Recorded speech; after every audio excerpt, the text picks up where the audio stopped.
Support for Arkansas Week provided by the Arkansas Democrat Gazette, the Arkansas Times, and KUAR FM 89.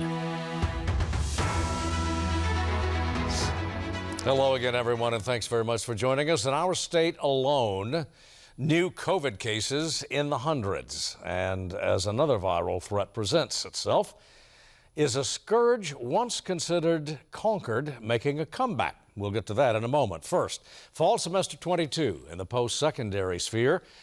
A primary question remains how to afford a university or a tech school education. In the public schools, meantime, the dominant issue may not be teacher pay quite so much as teacher availability. Joining us to talk about both components of the Arkansas educational system, Dr. Ivy Pfeffer, the State Education Department's Deputy Commissioner for Elementary and Secondary, and Dr. Maria Markham, Director of the Division of Higher Education. Thank you both for being with us. Dr. Pfeffer, if I can begin with you. You had an exchange yesterday with members of the General Assembly in committee on the matter of teacher availability or teacher shortages. I'm not sure what it accomplished other than a demand for additional data, which you and others in the department say you're in the process of acquiring. At the moment, though, how severe is the shortage? How critical is the shortage? Thanks for having me and for that question. So while we don't have real-time vacancy data because every school district is its own local employing agency, we do know that in Arkansas for the past few years, we've been dealing with fewer people in preparation programs. We know that vacancies are taking longer to fill and we have fewer applicants all over the state to fill those vacancies. And probably most concerning is the number of districts that have significant numbers of teachers teaching on waivers. So an example would be, we know that 38 of our districts have more than 10% of their teachers teaching on a waiver. We've got 4 of those districts where 40 and 50% of teachers are teaching under a waiver. So we have teachers with less experience, and we also have had higher rates of turnover after 2 years of the pandemic. So all of those factors combined are what we have to consider when we're looking at shortages of educators, and it is creating a problem in several areas of our state. What is it? Is it particularly pronounced in one or another area? We see the greatest numbers of teachers teaching under a waiver in the east and southeast part of our state. However, there are pockets of shortages throughout South Arkansas and even in some of the smaller districts in Northwest Arkansas. What in the near term can be done? Now, you had proposed, the department had proposed a loosening, if you don't, or a departure anyway, from the existing temporary certification standards to allow some otherwise non-certified personnel to assume teaching positions. That was, and the department pulled that back in face of some pretty stiff legislative opposition. So what's the next step? What's the next move? So we definitely want to pull as much data as possible. Our state board has asked us to bring them some research on the impact that licensure exams are having on the availability of people in the workforce. So we're doing that. We'll be sharing that report with the Education Committee. I do believe that it's very important that people have the information they need in order to make decisions and to feel good about decisions that are being made. So we'll be doing that. We are going to be continuing to work with districts that have a large number of teachers teaching under waivers. And I'm hoping I get the opportunity also to talk about the work that we're doing with higher ed to create a teacher residency model that is launching this fall and going to really provide us with that long-term solution to our teacher workforce stability. Well, I'll give you a break for just a second. We'll go to Dr. Markham and ask her to pick it up on that relationship, that partnership, if you will. Yeah, so we've been working really closely with Department of Elementary and Secondary Ed on developing some alternative pathways to this residency model that would hone in on those paraprofessionals, teachers, aides that have been successful in the classroom. They have demonstrated competency for working with children, but maybe they're in situations they can't leave their employment to get a full-time education. We're able to reach down into those existing pockets of employment and help those students pursue that bachelor's degree that would allow them to be a classroom teacher. So we're taking those with, that proven experience, the proven time on task, and elevating those to the lead teacher positions. So yes, that's something that we've been working on very closely. We're excited to get that started in the fall. Well, I mean, do you expect it to have a significant impact anyway on the difficulties that the K-12 people are having? Immediately, it's going to take a couple of years because these students are going to, at the most, have associate degrees. They're going to have a couple of years where they're going to be pursuing their coursework before it can have that impact. So this is more of a long-term sustainability strategy rather than a quick solution to the teacher shortage issue. While I'm still with Dr. Markham, let me veer off for just a moment. We're coming off a period now of retrenchment, at least in South Arkansas, a couple of campuses anyway, with Henderson State notably, in which higher ed is having, or some institutions anyway, are having to retrench, as it will, retool themselves simply to survive. What overall is the state of higher ed in Arkansas today? We'll go ahead, take it from there. Sure. We don't have enrollment data for the fall. Anecdotally, I've heard that we're going to have a bit of a rebound from our low enrollment semesters due to the COVID pandemic. So it's going to be a bit of a bump. However, enrollments have been trending down for several years as a result of declining sizes of our high school graduates. So we have been experiencing that enrollment decline, and that is going to continue. So there's a strong possibility that we will see additional needs for institutions to make decisions about program offerings. If they have reduced enrollment, that will also drive reductions in revenue for their campuses through tuition and fee income. So we do expect to see that. I expect to see institutions looking to make efficiency a priority, whether through collaborations with other institutions and partnerships, reduction of administrative overhead cost in order to maintain viable in these smaller communities. Well, in other words, more campuses are going to have to consider offering fewer major courses of study. I think that's a fair assessment, and it's something that we're looking at. Our coordinating board has asked us to do a statewide review of program duplications where we can make recommendations maybe for reductions of academic programs where we have, for example, if we have 10 programs throughout the state and they're only operating at about 50% capacity, how can we combine some of those programs, shift our resources so that we have full programs at fewer campuses and allow us to use our resources more efficiently and effectively. Do you want to identify at this time the campuses, the institutions that are most likely to have to cope with that? Absolutely not, Steve. I think that we're going to see some of the smaller communities that are going to need to reevaluate because we do have some out-migration from certain areas of the state into more of our population centers. I think that as the enrollment cliff looms larger and closer, we're going to see some natural retrenchment from institutions based on those decisions. And we're likely going to see some of our larger institutions, some that are in those areas of the state that are growing, become larger. They're going to start attracting students out of those rural areas into the more urban education centers. So those are going to be some things that the coordinating board will want to keep an eye on to ensure we don't have future catastrophic issues like we have had at Henderson State. Are we here, Dr. Markham, are we in a period here where we're having to pay the piper? I can recall 20, 30 years ago where predecessors, some of your predecessors, and certainly members of the board of higher ed were warning. I'm not sure anyone in higher ed would say that there were ever fat years for higher education in Arkansas, but there were warnings even then that we're expanding too fast, too many institutions offering too many degrees, particularly at the graduate level where they're ferociously expensive. Has the bill come due? Is that what we're looking at?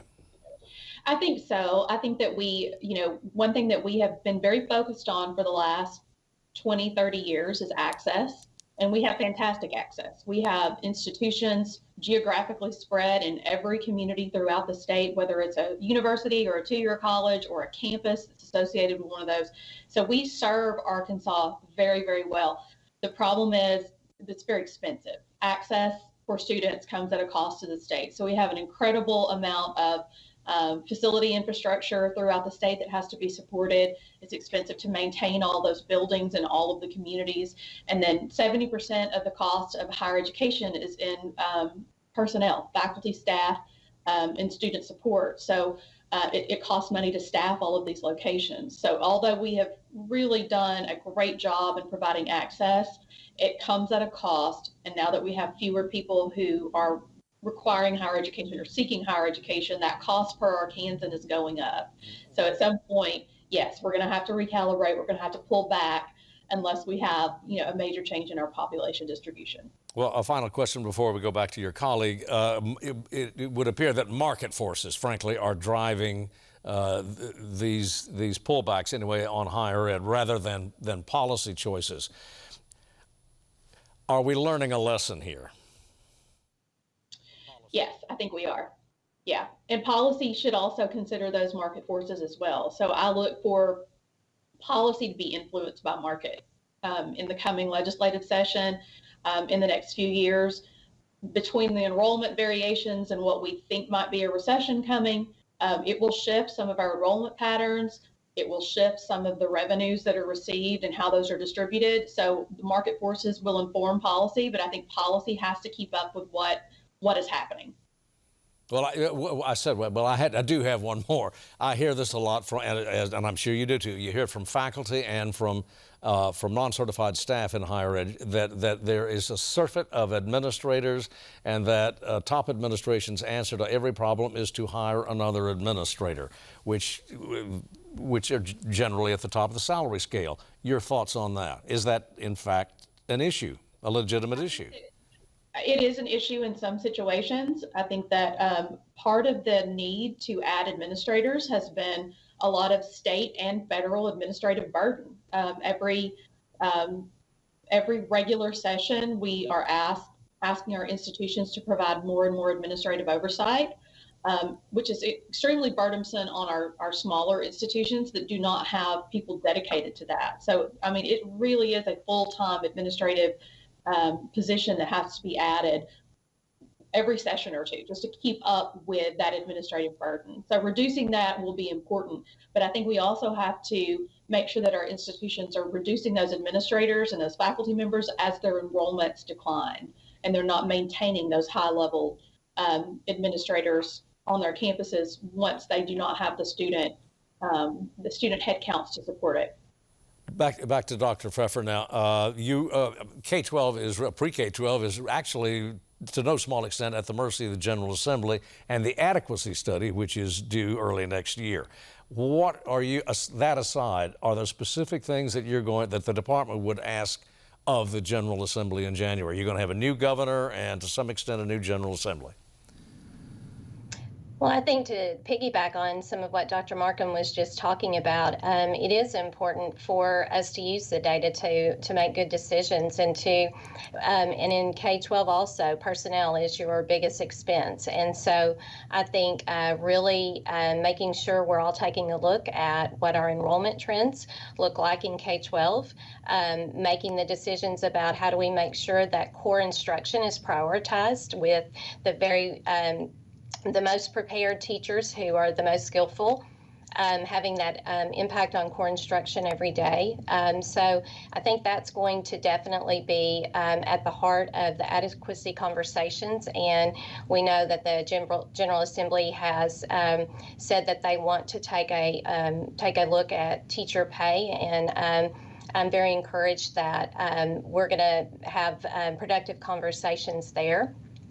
We also do want to look at what are barriers to getting people through preparation programs and into the workforce.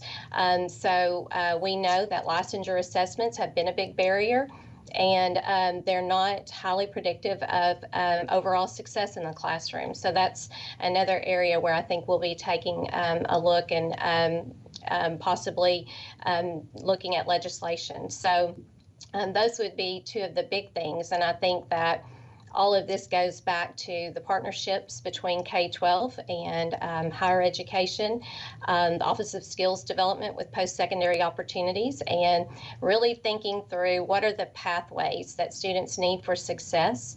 How do we provide them with opportunities post-high school at an affordable cost? And I think that's something that has been a benefit from transformation and allowing all of us to have that closer working relationship. And we're seeing a lot of success with those partnerships. Just a few seconds remaining, Dr. Pfeffer, in the matter of the physical safety of youngsters, and I'm talking about obviously COVID and perhaps other micro. Are these districts going to have the flexibility and the wherewithal to take care of students and to address student safety in the clinical sense?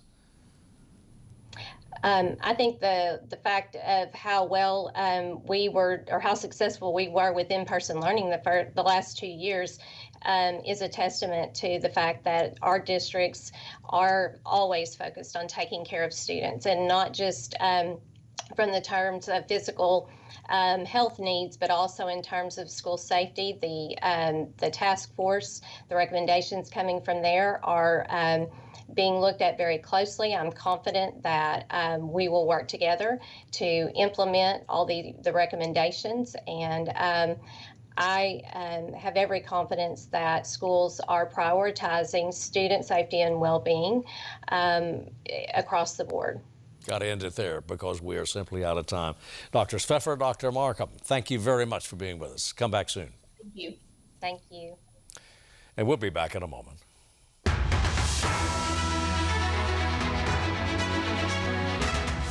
We are back, and we are in year 3 of the COVID era, driven by an elusive virus that has erased any serious question of its power. 12,000 deaths, or just about that. That is simply not just the flu. But now yet another virus is in the headlines, and on the horizon, a third, a microscopic threat that most of us assumed was vanquished decades ago. Well, here to update the situation as the conventional flu season begins, State Health Director Dr. Jennifer Dillaha. Hey, Doctor, it's a pleasure always to have you with us. Let's begin with COVID. It seems to be such a fluid situation. We are still seeing peaks and valleys, and they are about equal in number. Am I correct? Just looking at the statistics, it subsides for a while, then it roars back. Yes, we do see surges from time to time, and we're coming off of surge of the BA.5, which is a subvariant of the Omicron variant that we saw peak in January and February. Fortunately, we're in a much better place than we were when the pandemic started. We have good treatments, we have a vaccine that's safe and effective, and we know what to do. We know what to expect, what prevents the illness, what people need to do to isolate. So we're in a very different place now with these surges than we were when the pandemic started. But still, vaccine acceptance and vaccine utilization is not where you and the other health professionals want it to be. I would love to see more Arkansans get fully vaccinated and then boosted. By fully vaccinated, I mean people who've had their primary doses, and then for the recommended length of time after those primary doses, they get boosted with another dose. We anticipate that we will have booster doses available this fall for that protect against the Omicron variants that we've been seeing lately. So they are likely to be more protective, and we are hoping that that would prevent a large surge in the wintertime. Are we resolved, are we resigned, perhaps is the word, to continuing variants emerging from COVID?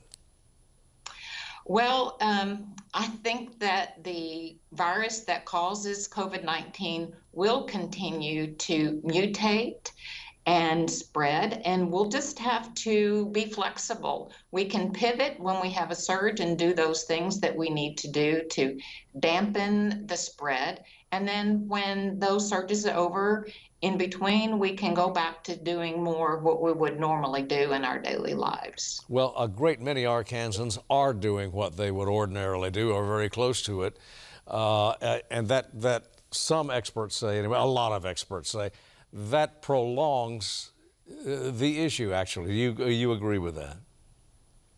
Well, I think that we probably could do more, and I encourage people to stay well informed and to make sure the information they're getting is accurate and reliable. And so that is one of the issues that we're having, is where do people go to get their information? Is it accurate? Is it something that's really going to help them?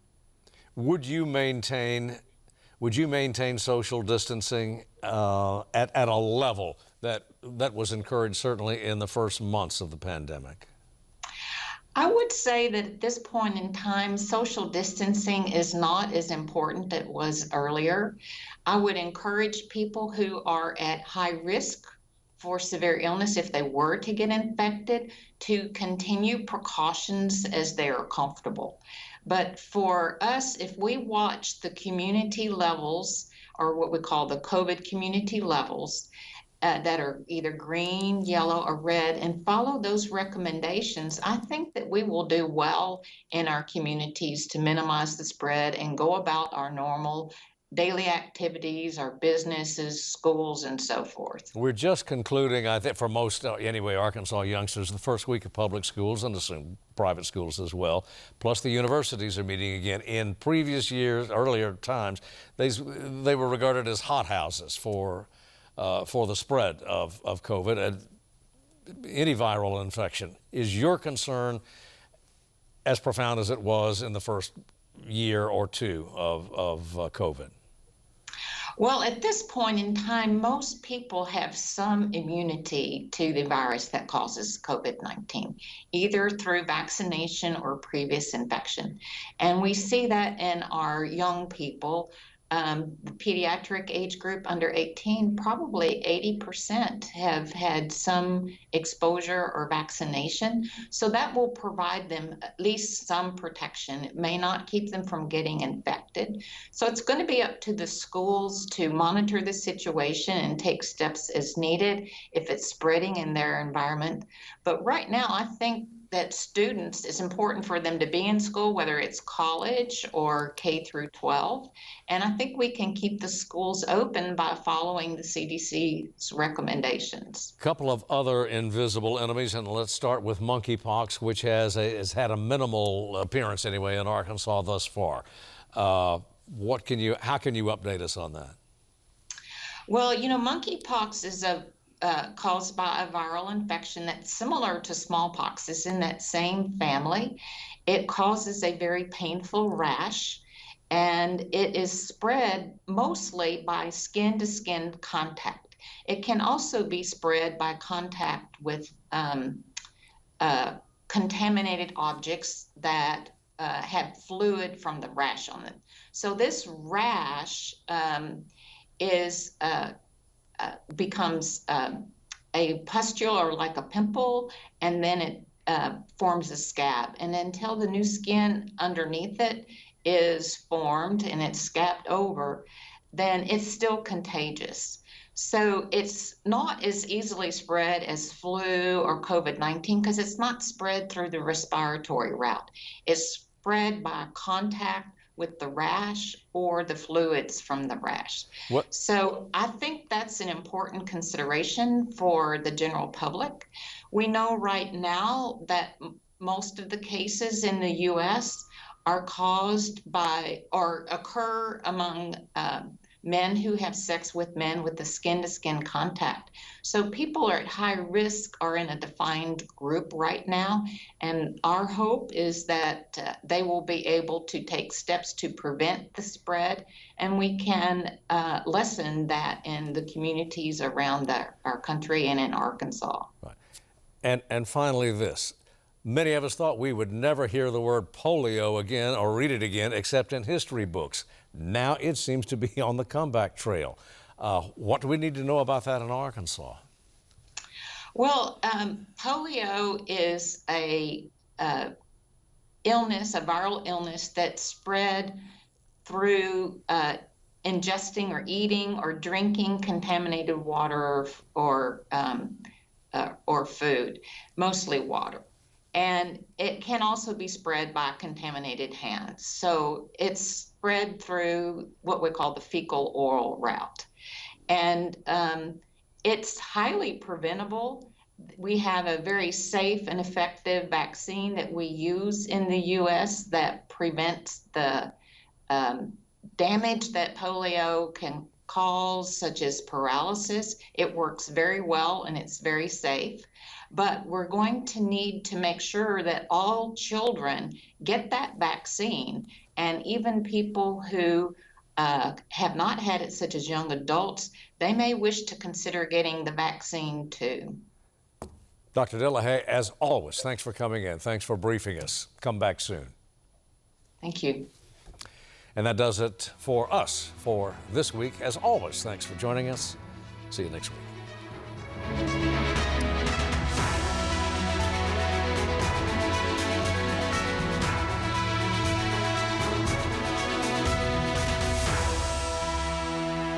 Support for Arkansas Week provided by the Arkansas Democrat Gazette, the Arkansas Times, and KUAR FM 89.